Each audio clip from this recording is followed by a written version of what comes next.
Hello, ako nga pala si Sophie. May gusto lang akong ibahaging napakagandang kwento sa inyo.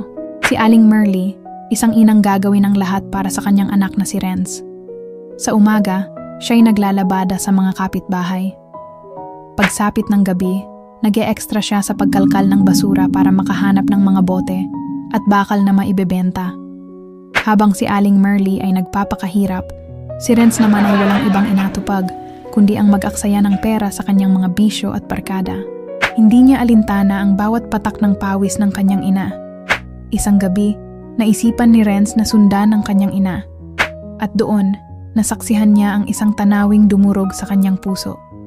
Nakita niya si Aling Merly, nanginginig sa lamig habang naghahalungkat sa tambak ng basura. May sugat ang kamay nito, pero nang makita siya, isang matamis na ngiti pa rin ang sumilay sa labi ng kanyang ina.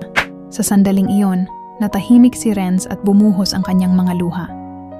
Naintindihan niya na ang bawat pisong winawaldas niya ay katumbas ng dugo, pawis at pagod ng kanyang ina.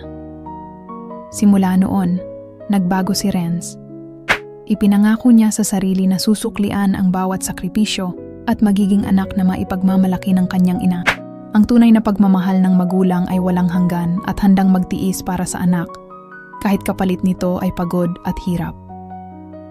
Dapat pahalagahan at suklian ng mga anak ang sakripisyo ng kanilang mga magulang sa pamamagitan ng pagiging mabuti, responsable, at mapagmahal na anak. Huwag hintayin ang araw na magsisi ka bago mo makita ang tunay na halaga ng kanilang pagmamahal. Salamat sa panonood.